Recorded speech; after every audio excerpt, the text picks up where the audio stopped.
අද සතියට සමගාමීව රටේ පුරවැසියන් දැනුවත් කරවීමටත් විශේෂයෙන්ම ව්‍යාපාරිකයන් දැනුවත් කිරීමට බදු ගෙවන එක හොඳ දෙයක් කියලා නැත්නම් බදු ගෙවන එක රටට සුදුසු දෙයක් කියන එක රටේ පුරවැසියන්ට ව්‍යාපාරිකයන්ට දැනුවත් කිරීම සඳහා කරගෙන යන වැඩපිළිවෙලට සමගාමීව තමයි අද දවසේදී මේ ක්‍රම සහ විධි පිළිබඳව කාරක සභාව එහෙම නැත්නම් Ways and Means Committee on Ways and Means අපි කැඳවලා ඒ තුලදී මේකට අදාළව සුරාබදු අංශයේ විසින් ලැබෙන දායකත්වය කොහොමද ඒ තුලින් මොන වගේ වැඩ කටයුත්තක්ද කරගෙන යන්නේ ඒ වැඩ කටයුතු වල ප්‍රගතිය කොහොමද ඒ බදු ආදායම මොන වගේ දේවල් වලටද පාවිච්චි කරන්නේ ඒවට අවශ්‍ය තාක්ෂණය අලුතෙන් හඳුන්වා දෙන්නේ කොහොමද වර්තමාන රජය මේ වැඩ ටික කරගෙන යන්නට ඒවට අවශ්‍ය සම්පත් දායකත්වය ලබා දෙන්නේ කොහොමද ඒ ආයතන වලට ඒ වගේම තමයි දැනට පවතින අනපනත් වල යල් පැන ගිය අනපනත් වෙනුවට ඒ අනපනත් සංශෝධනයට අවශ්‍ය කරන වැඩ කටයුතු කරන්නේ කොහොමද ඒවට අවශ්‍ය අලුතෙන් ගැසට්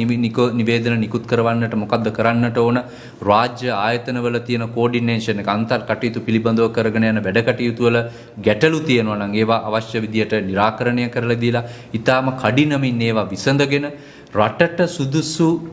අවශ්‍ය කරන විදිහේ සර්විස් එකක් ලබා දීමට ඒ සේවය ලබා දීමට එක පැත්තකින් රාජ්‍ය ආයතනවල කාර්යක්ෂමතාවය වැඩි කරගන්න එක අනිත් අතට ඒ රාජ්‍ය ආයතන ජනතාව සමග තියෙන සම්බන්ධතාවය වැඩි කරලා කෝඩිනේෂන් එක අවයනස් එක එහෙම නැත්නම් ඒ පිළිබඳව තියෙන දැනුම ජනතාවට ගෙනියන්න අවශ්‍ය වැඩපිළිවෙල සූදානම් කරනවා වගේම රජය විසින් කරගෙන යන මේ කටයුත්තට විශේෂයෙන්ම වර්තමාන ආණ්ඩුව මේකට මැදිහත් වෙලා ඊටාම සද්භාවයෙන් අති විශාල ප්‍රමාණයක් සම්පත් ප්‍රමාණයක් මේකට වෙන් කරලා මේ තුලින් උපයා ගන්නා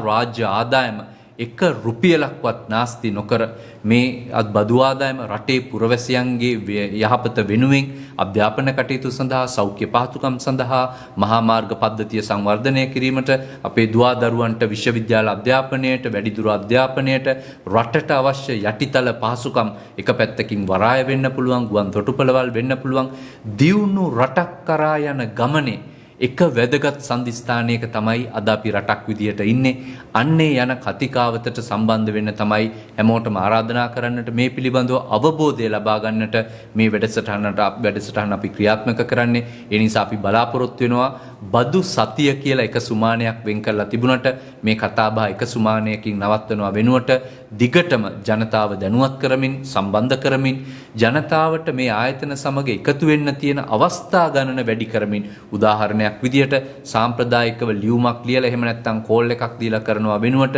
ඩිජිටල් මාධ්‍යයන්ගෙන් මේ හරහා සම්බන්ධ වෙන්නට පුළුවන් වෙනත් ක්‍රමවේද රාශියක් ක්‍රියාත්මක කරනවා. ඒකට අපි ආරාධනා කරනවා මේ පිළිබඳව කියවන්න මාධ්‍යෙන් තියෙන ප්‍රකාශයට පත් කරන එලි දක්වන ඒ විස්තර පිළිබඳව විමසිලිවත් වෙන්න දැනුවත් වෙන්න රට ගෙනියන ඉදිරි වැඩපිළිවෙලට දායකත්වයේ දැන්න හැමෝටම එකතු වෙන්න කියලා ආරාධනා කරනවා.